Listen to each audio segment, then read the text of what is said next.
Olá, eu sou o Davi Sickert e seja bem-vindo para mais um vídeo. No vídeo de hoje nós vamos dar sequência no nosso estudo a respeito do livro de Hebreus.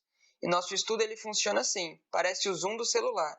A cada dia a gente vai se aprofundando e aprofundando mais no livro de Hebreus para a gente compreender esse livro profundamente, porque traz informações importantes para a nossa vida e para o nosso relacionamento com Jesus. No estudo de hoje nós vamos falar sobre o Filho Prometido, e nós encontramos essa mensagem primariamente no primeiro capítulo de Hebreus, dos versos 1 até o verso 5. Esse vai ser o enfoque do nosso estudo. E a gente poderia resumir a mensagem do estudo de hoje no verso 2 e no início do verso 3 do primeiro capítulo de Hebreus, que nos diz: Nesses últimos dias nos falou pelo Filho, a quem constituiu herdeiro sobre todas as coisas, pelo qual também fez o universo, ele que é o resplendor da glória e a expressão exata do seu ser. No nosso estudo anterior, nós vimos sobre a mensagem do livro de Hebreus, de forma geral. Se você não viu o primeiro nem o segundo vídeo, vai estar aparecendo no card aqui em cima a playlist completa do nosso estudo sobre Hebreus, e você pode conferir para ficar por dentro de tudo que nós já temos estudado. E como de costume, os textos mencionados ou aludidos vão aparecer no comentário fixado aqui embaixo, e você pode conferir também. Então já se inscreve no canal e ativa as notificações para não perder nenhum vídeo dessa série e os outros também, e já curte esse vídeo para que ele chegue em mais pessoas. Nós vamos falar sobre o Filho Prometido agora. Nós sabemos que Jesus veio aqui na Terra realizar essa grande obra de salvação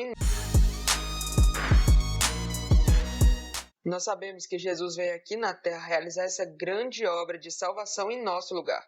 Mas precisamos também entender, antes de tudo, por que precisávamos que Cristo viesse nos salvar. Por que precisávamos de um Filho prometido. Em Gênesis, no capítulo 1 e 2, relata a história da criação humana, onde Adão e Eva são criados os nossos primeiros pais. A eles é concedida a autoridade e o domínio sobre a terra. Em outras palavras, eles eram os representantes legais do nosso planeta.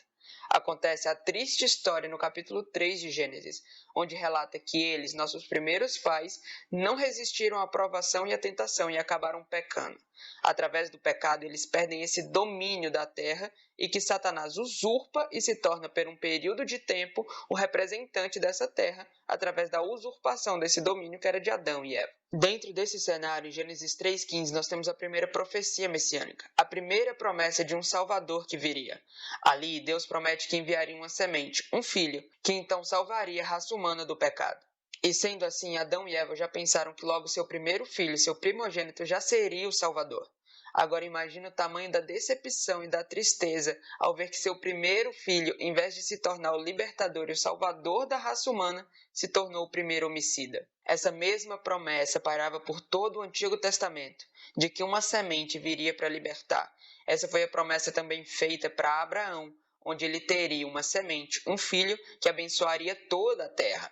Para Davi, a mesma promessa acontece, onde seu filho, a sua semente, também reinaria por todo sempre. A grande questão é que a tônica do Antigo Testamento gira em torno do Filho Prometido. Só abrindo uma janela no estudo da nossa lição de Hebreus. É por isso que é tão importante, é tão mencionado no Antigo Testamento quando as mulheres eram estéreis, quando elas não podiam ter filhos. Justamente porque o não ter filhos era um impedimento da continuidade da promessa do Messias. Era um impedimento da libertação do povo. E justamente por isso é tão importante e tão destacado essa questão das mulheres que não podem ter filhos e principalmente das mulheres que não poderiam ter filhos e pelo milagre de Deus, elas então dão à luz a filhos. Então, no Antigo Testamento, Deus fala de várias maneiras, de muitas das formas, para que sempre estivesse na mente daquelas pessoas a promessa da semente prometida do Messias que um dia viria. Deus revelou através de milagres, através de prodígios, por meio dos profetas. Deus instituiu todos os ritos do santuário. Tudo isso apontava para a semente que um dia viria, apontava para o Messias prometido, para o libertador que havia de vir. Apontava sempre para Jesus. Mas o que nós observamos é que com o decorrer da história, mais as pessoas, a raça humana de forma geral e principalmente o povo de Israel, que eram os representantes de Deus na terra, iam se afastando cada vez mais disso, cada vez mais desses símbolos. Essas mensagens já não surtiam tanto efeito e eles já perdiam de foco, que um dia a semente viria para libertar. Se apegavam simplesmente a um libertador político, porque devido à sua desobediência eles sofreram muito na mão de outros povos, se tornaram cativos várias vezes, e devido a isso a esperança de um libertador se transformou na esperança de um rei e de um político somente. Ainda pela sua desobediência, o povo de Israel ficou 400 anos sem a voz de Deus. Deus silenciou a sua voz, não mandou mais profetas, não deu mais revelações para aquele povo, e eles permaneceram sem a voz de Deus por 400 anos. E no início do livro de Hebreus, os versos 1 a 5, nós vemos Deus quebrando esse silêncio, onde Paulo diz que Deus muitas vezes falou aos pais pelos profetas, mas que agora falava através do Filho. Deus quebra seu silêncio, enviando a revelação completa. O próprio Deus vem aqui na terra se revelar, se fazer conhecido. É exatamente essa mensagem que nós encontramos nos primeiros versos do livro de Hebreus, onde vai dizer que nos últimos dias Deus falou pelos filhos. Jesus Cristo é a semente prometida. Ele é o cumprimento de todos os símbolos que tem no Antigo Testamento, das promessas, dos símbolos do santuário. Em Cristo tudo se cumpre. E a Bíblia nos diz que na plenitude dos tempos é que Cristo veio. Essa plenitude dos tempos ela é marcada por 4 elementos principais. Em primeiro lugar, todo o povo estava sobre o mesmo lugar. Em segundo lugar, tinha uma língua comum que era vastamente difundida. Era também conhecida como a língua da literatura. O terceiro ponto é que os judeus estavam espalhados em vários países, em vários locais, e eles se reuniam em Jerusalém para fazer as festas. Então eles poderiam aprender do Messias, receber essa mensagem da semente prometida e, quando voltasse para o seu lugar de origem, espalhar para todos os povos. E o quarto e último aspecto da plenitude dos tempos é que a religião pagã já não estava mais satisfazendo os desejos daquelas pessoas. Eles anseiavam por uma religião que falasse realmente ao coração deles. E é nesse momento, onde tudo se alinhou pela providência divina, que Cristo veio, que Jesus veio, o Filho prometido, o nosso libertador, a semente prometida desde Gênesis 3,15 e que passa todo o Antigo Testamento entre profecias e promessas da sua vinda. Agora, na plenitude dos tempos, ele veio para revelar quem Deus é. Ele veio nos últimos dias e nós precisamos entender o que significa esses últimos dias. Diferente daquilo que é dito no livro de Daniel sobre o tempo do fim, os últimos dias não se refere ao fim do tempo da história. Os últimos dias é uma expressão vastamente usada no Novo Testamento, que indica justamente o início do estabelecimento do reino de Deus. Isso acontece com a vinda do Messias.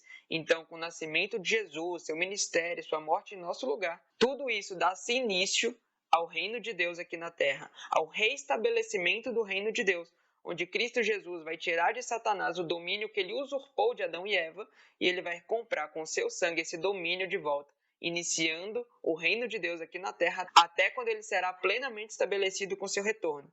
Tudo isso marca os últimos dias, onde a plenitude dos tempos veio, e Cristo Jesus veio e habitou no meio de nós. Nesses últimos dias, Deus também faz 2 promessas muito especiais. A primeira delas é que ele levantaria um rei para que destruísse os inimigos do seu povo. E a segunda é que ele atrairia as nações para Israel. Tudo isso Jesus cumpriu. Jesus derrotou a Satanás e também ele atraiu todas as nações do mundo para si mesmo. O texto de Hebreus de 1 a 5 ainda vai trazer mais 3 realidades sobre o Filho prometido, sobre Jesus. A primeira delas é que Jesus é o próprio Deus, e é justamente por isso que ele é uma revelação muito maior do que aquela dos profetas. O texto de Hebreus de 1 a 5 ainda vai trazer mais 3 realidades sobre o Filho prometido, sobre Jesus. A primeira delas é que Jesus é Deus, ele é o próprio Deus, e é justamente por isso que ele é uma revelação muito maior do que a dos profetas, porque o próprio Deus está se fazendo ser revelado. Não é de se admirar quando ele diz que quem vê a ele, vê também ao Pai.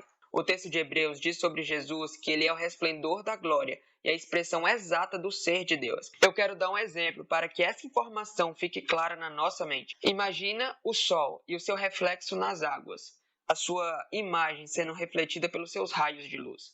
E também imagina esse mesmo sol na pintura de um artista talentoso. Nós somos como essa pintura. Nós representamos a Deus aqui na terra, mas nós não partilhamos da sua essência.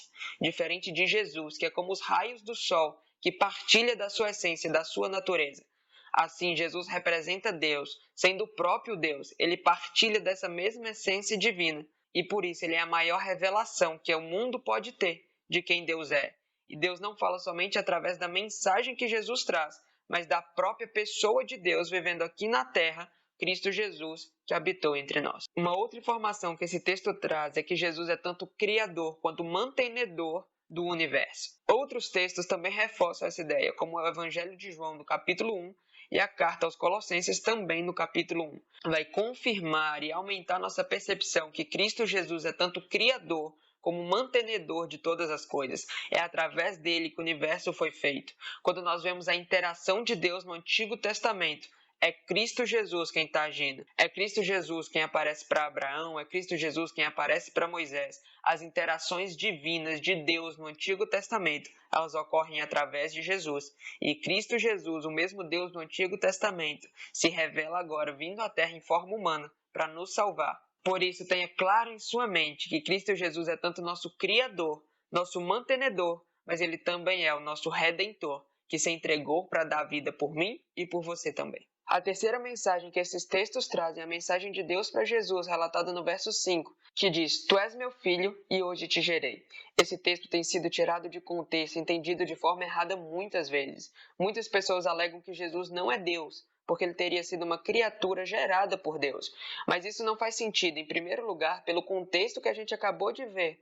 Paulo exaltando a divindade de Jesus, ele como criador e mantenedor, que através dele o universo foi feito, além de ser a expressão exata do ser de Deus. Pelo contexto imediato desse verso, não faz nem sentido falar que Jesus não é Deus, ou que ele teria sido uma criatura gerada por Deus. E além disso, perde-se todo o sentido de uma mensagem poderosa, essa mensagem sobre como Jesus, então, se torna gerado por Deus. Na verdade, esse texto faz eco à promessa para Davi, onde ele teria um governante para sempre. É nesse sentido que Jesus é gerado, nesse sentido ele é adotado como o filho da promessa de Davi, o rei davídico que governa para todos sempre. Nós não podemos perder de foco essa mensagem para entendermos Jesus como nosso representante e como governante da terra para todos sempre, justamente por ter vencido Satanás, se entregando numa cruz e reassumindo o domínio da terra. Ele se torna então o rei davídico que vai governar para todos sempre. Ele é o verdadeiro governante do universo por toda a eternidade. Resumindo então, Jesus é nosso Criador, mantenedor e Redentor, que veio nos últimos dias, na plenitude dos tempos, para estabelecer o reino de Deus. Ao vir, ele se faz o Filho prometido, que Deus fala através dele de duas maneiras. A primeira delas é que Jesus é o Filho de Deus. Ele revela a vontade de Deus através das suas palavras, das suas atitudes e através do seu ser, pois ele mesmo é Deus. Em segundo lugar, Jesus vem como Filho prometido, o Filho do homem, o Filho de Davi, o Filho de Abraão, o Filho de Adão, o Filho da promessa. O rei davídico que governaria para sempre, através do qual Deus derrotaria o inimigo e estabeleceria seu reino para todo sempre. Além disso, Deus e Jesus fizeram diversas promessas que começam a se cumprir nos últimos dias, na vinda do Messias, no início do estabelecimento eterno do reino de Deus. A primeira delas é que Deus prometeu que ressuscitaria teus filhos, e a ressurreição de Jesus marca o início do cumprimento dessa promessa. E a segunda delas é que Deus promete uma nova criação, e ela tem início dentro de nós, onde Deus faz uma nova vida espiritual em cada um de nós. Em terceiro lugar, Deus prometeu que iria estabelecer seu reino e que esse duraria para todo sempre. Ele tem início quando Jesus derrota e destrona Satanás, que havia usurpado o domínio da terra. Esse domínio agora passa para Jesus, onde ele é entronizado e já começa a reinar, e reinará para todo sempre, com o estabelecimento do seu reino quando ele voltar a segunda vez. Essas promessas e diversas outras, elas começam a se cumprir com a primeira vinda de Jesus, mas vão encontrar sua plenitude quando ele voltar para nos buscar e nos levar para morar com ele. Por isso, entenda a grandiosidade de Jesus, a grandiosidade da revelação que Jesus faz a respeito de si próprio, a respeito de Deus. E entenda que nós precisamos nos conectar com ele e viver a vida que ele nos pede para viver, porque através dele nós começamos a desfrutar das promessas de Deus e do reino que ele estabeleceu. E além disso, nós nos preparamos para viver uma eternidade ao lado de Jesus. Cristo declarou que ele é o caminho, a verdade e a vida, e que ninguém vai ao Pai senão por ele. Por isso hoje faça o seu compromisso de aceitar essa entrega que Jesus fez em seu lugar e passe a viver de acordo com aquilo que Jesus quer. Coloque ele como primeiro na sua vida, e eu tenho certeza que as promessas de Deus irão começar a se realizar na sua vida, e você estará preparado para morar a eternidade ao lado dele. As promessas de Deus começaram a se cumprir na primeira vinda de Jesus, mas elas irão alcançar a plenitude na segunda vinda de Jesus, quando ele virá para nos buscar e nos levar para morar com ele. Por isso hoje Jesus faz um convite para você, que você aceite a viver ao lado dele, para que essas promessas comecem a se cumprir na sua vida e para que você esteja preparado para quando ele voltar. Cristo declara que ele é o caminho, a verdade e a vida e que ninguém vai ao Pai senão por ele. Nós precisamos nos entregar para Jesus, aceitar tudo aquilo que ele fez em nosso favor, para que quando ele voltar, a semente, o Filho prometido, o Rei Davídico, o Messias, Jesus, nós possamos morar com ele por toda a eternidade. A partir desse vídeo, todos os nossos estudos a respeito de Hebreus vão sair nos sábados, então já se inscreve no canal, ativa as notificações para você não perder nenhum vídeo, curte e compartilha esse vídeo para que ele chegue em mais pessoas e eu te espero no nosso próximo encontro, no próximo sábado, estudando um pouco mais profundo o livro de Hebreus.